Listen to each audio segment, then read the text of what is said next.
On the night of July 22nd, 1991, Milwaukee police finally discovered the horrendous secrets that Jeffrey Dahmer had been desperately hiding for many years.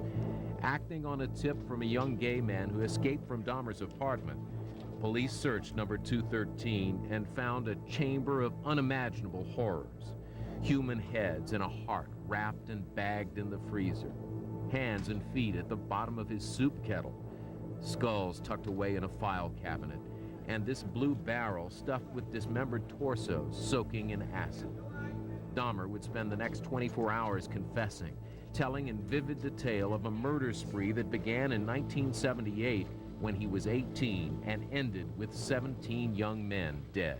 I had this reoccurring fantasy of meeting a hitchhiker on the road and of taking him hostage and doing what I wanted with him. And I never in my wildest nightmares thought that it would become a reality. Why would Dahmer have, as he put it, created his own Holocaust? How did he become so filled with evil? It would be comforting to point to an abusive childhood, an early life filled with hatred or horror, but his was filled with love. Jeff was the most beautiful, darling, sweetest baby, the nicest young boy. There just were no real signs when he was growing up. Imagine your child grows up to be a murderer. Would you still love him? Would the guilt and sense of responsibility be overwhelming? Jeffrey Dahmer's parents have struggled mightily to understand what might have gone wrong with their child.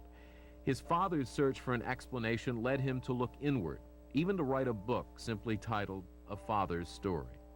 But his search may be in vain, because even the experts and profilers who've studied serial killers are baffled by why they do it. There doesn't seem to be any indication in any of the serial murderers that something external makes them want to kill. It's as if something is thrown, a switch is thrown, and they begin on the pattern of what their pattern will be. Maybe all we can do is what Lionel Dahmer did, look back and try to see what went wrong. As a young child at the beach with his parents, Jeffrey Dahmer discovered a dead crab. He examined it with a child's curiosity, but later the curiosity grew into something unthinkable. All I know is that I wanted to see what the insides of these animals looked like. There may have been some violence involved, some underlying subconscious feelings of violence. It was a compulsion, became a compulsion. Jeffrey Dahmer got bigger, and so did his compulsion to look at the insides of living things. He began to kill them, satisfying powerful urges that he didn't understand. In 9th grade, in biology class, we had the usual dissection of fetal pigs, and I took the remains of that home and kept the skeleton of it, and I just started branching out. Dogs, cats. I suppose it could have turned into a normal hobby like taxidermy, but it didn't. It veered off into this. More and more, Dahmer killed animals in the woods behind his house. He knew it was wrong, but he couldn't stop. Then, at 14 or 15, it got worse. I don't know, it became a compulsion, and it switched from animals to humans. I still don't understand it. I don't know why. If your fantasy life as a teenager includes killing, who do you tell? From about 15 years on up, a great deal of my thoughts were basically unshareable with anyone. So I just closed myself off and just put on a mask of normalcy.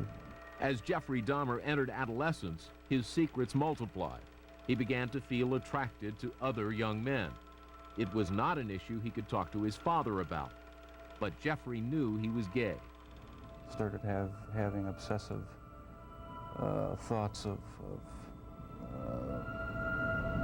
violence, intermingled with sex. And it just got worse and worse. I didn't know how to tell anyone about it, so I didn't. And just as Jeffrey was becoming aware of his internal violent sexual urges, his external life began to unravel. His parents' marriage, which had been rocky throughout his childhood, finally ended. He found himself alone more and more. And then one night, while his mother was away on a trip and his father newly moved into a motel down the street, a fantasy Jeffrey had been having for years came true, and the killing began. I was 18 years old, driving home. I saw this hitchhiker about a mile from my house, and he caught my eye. I drove past him, thought to myself, should I stop and pick him up, or should I just keep on going?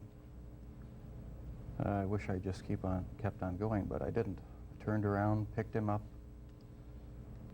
and that's when the nightmare became a reality. It just seemed so bizarre to me that this obsession that I had been thinking about and wanting, just all the parts are there, and they make it possible to make it happen. Just at the time when it could happen, when there's nobody at the house for 2 weeks. After the first time he murdered, Dahmer says that he tried to get control of himself, and for 6 years he did not kill again. In 1984, he found himself living in Milwaukee, frequenting gay bars, when the violent sexual urges overcame him again. I met this guy at one of the bars, downtown Milwaukee bars.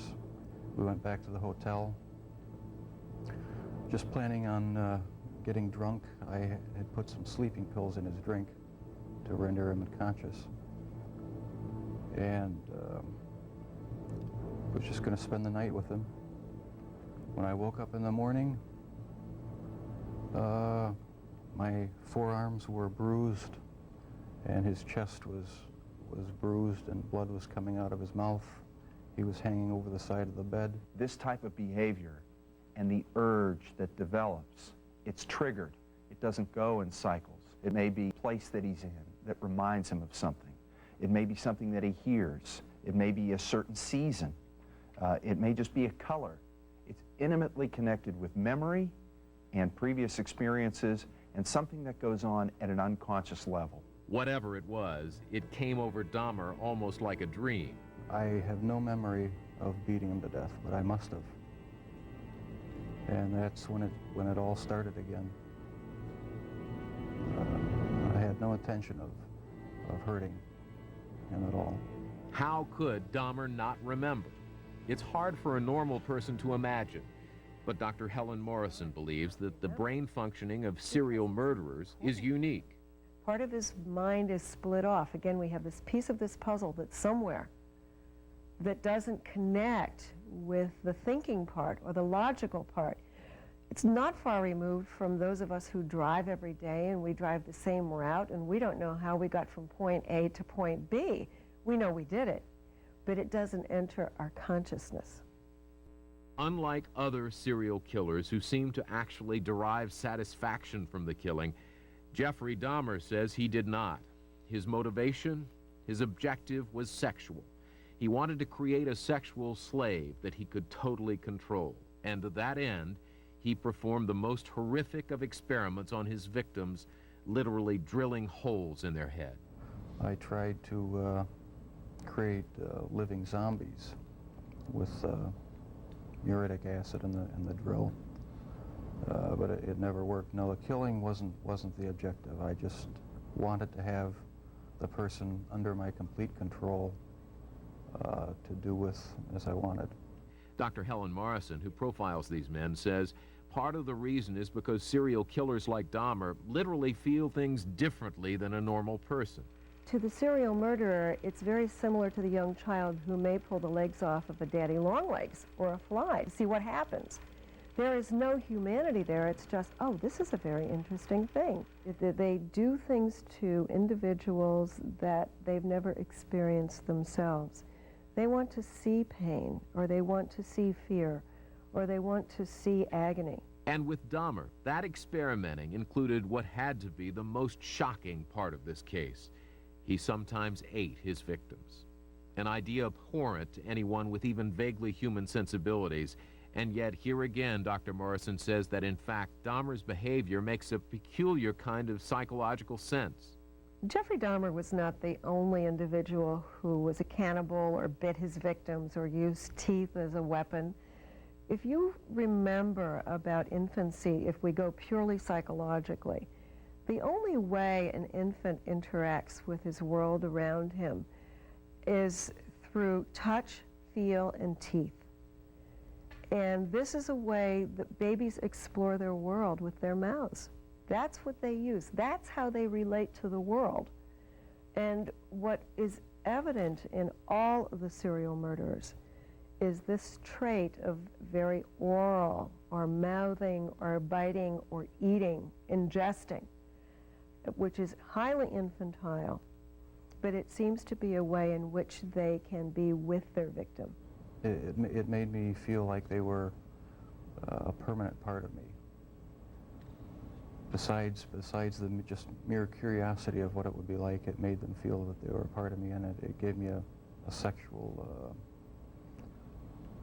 satisfaction to do that. By the late 80s, Dahmer had spiraled completely into a free fall of killing. A serial killer was on the loose in Milwaukee, but why wasn't anyone noticing?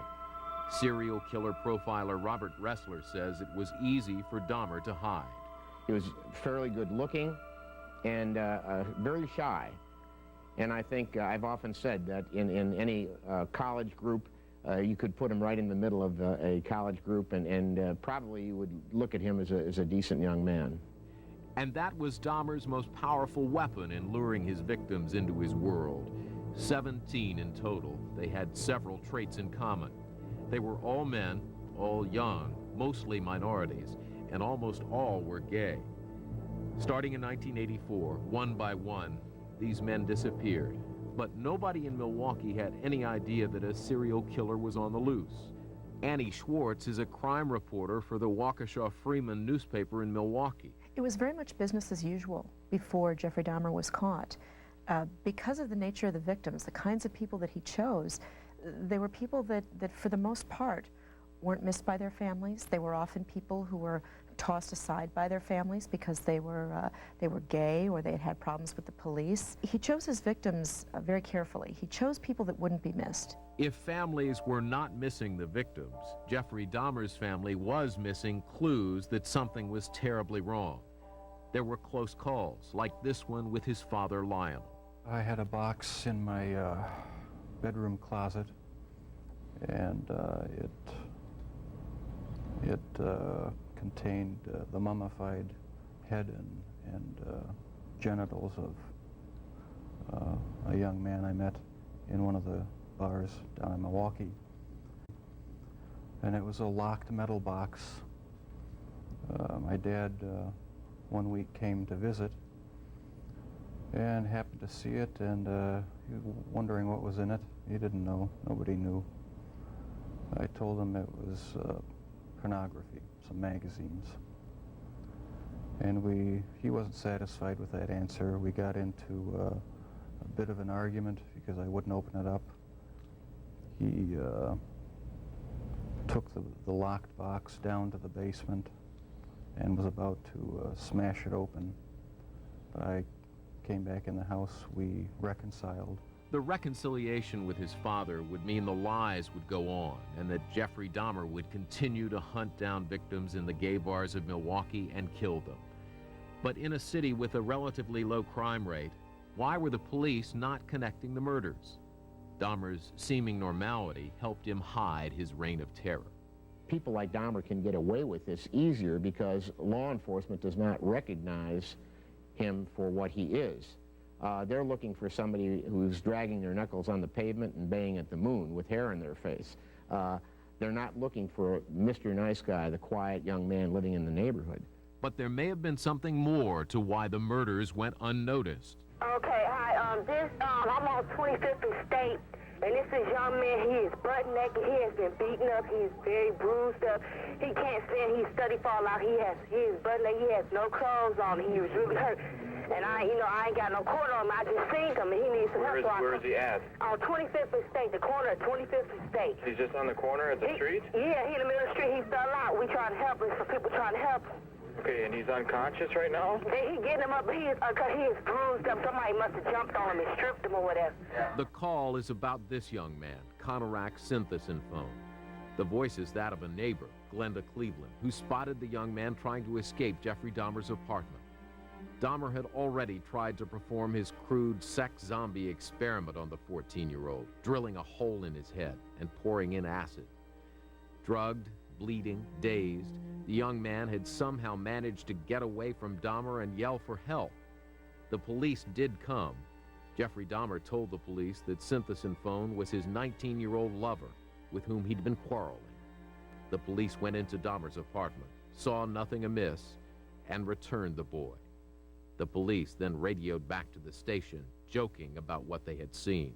The intoxicated Asian naked male was returned to his sober boyfriend. My partner's going to get deloused at the station. A month later, when Jeffrey Dahmer was arrested, he admitted to killing Synthesynphone shortly after police left. The death would cost the two police officers their jobs and would force the entire city to look inward at attitudes and treatment of minorities and gays.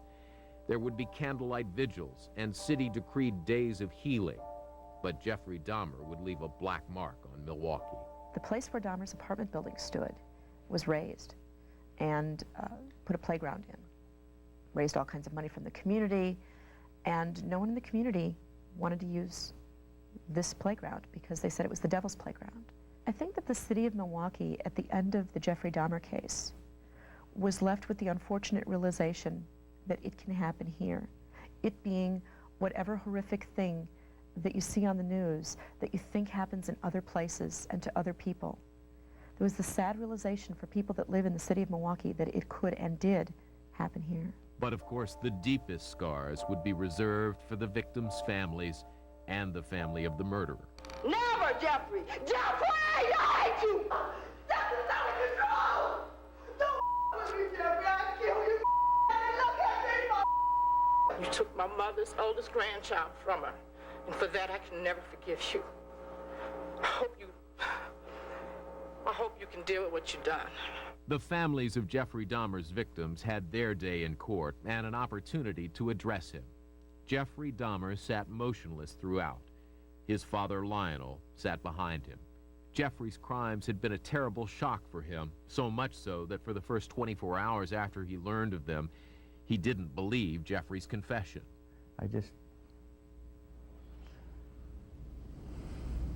How can you see your son who's been riding a tricycle and running around with his dog, Frisky, and playing tennis with me, taking a knife and cutting a person open, and then doing sexual things with it? It's pretty hard. Those who profile serial killers can understand why Lionel would have such trouble reconciling his baby boy with the adult killer who would perpetrate such sickening crimes. We do know that when puberty comes, the ages of 13, 14, 15, that the hormones seem to interact with the brain chemistry, and we have no idea what that's doing or where it's coming from. I think probably there was a mixture of feelings of anger and hate and disappointment and also feeling extremely sorry for what he did. Felt very sorry for victims and their families and also for Jeff, the terrible waste. Both Lionel Dahmer and Joyce Flint, Jeffrey's mother, struggled to find a way to support their son in the face of his crimes, a brutal task for any parent to endure. There's something or things so deeply locked up in his mind that even he doesn't know what's going on. And therefore I have to hug him it's almost like I don't have a right to mourn or grieve, because there are all these families who will never, ever speak to their children again. By all accounts, Jeffrey Dahmer seemed to be relieved that he had been caught. He cooperated thoroughly with authorities and a battery of doctors and profilers who wanted to learn more about his behavior. What was uncontrollable about Jeffrey Dahmer was the urge. It was the urge he couldn't control. It was the craving he had to satisfy. And that's why when he killed because he couldn't satisfy the urge any other way and had to do it immediately. And this is something Dahmer seemed to know better than anyone. At his sentencing, he read a statement of apology for his crimes. Your Honor, it is over now. This has never been a case of trying to get free. I didn't ever want freedom. Frankly, I wanted death for myself. This was a case to tell the world that I did what I did not for reasons of hate. I hated no one. I knew I was sick or evil or both. Now I believe I was sick. I know how much harm I have caused. I tried to do the best I could after the arrest to make amends, but no matter what I did, I could not undo the terrible harm I have caused. I know I will be in prison for the rest of my life. The rest of Jeffrey Dahmer's life would last less than 2 years. In November of 1994, a fellow inmate of Dahmer's beat him to death. The killing occurred in a 20-minute period when the men were unguarded. Although Dahmer expressed repeated remorse for his actions, in the last interview he granted before his death, he made a stunning admission that he still had fantasies of killing. It never completely goes away. I'll probably have to live with it for the rest of my life. I wish it would go away. I wish there was some way to completely get rid of the compulsive thoughts, the feelings. It's not nearly so bad now that there's no avenues to actually act on it. But no, it never seems to go completely away.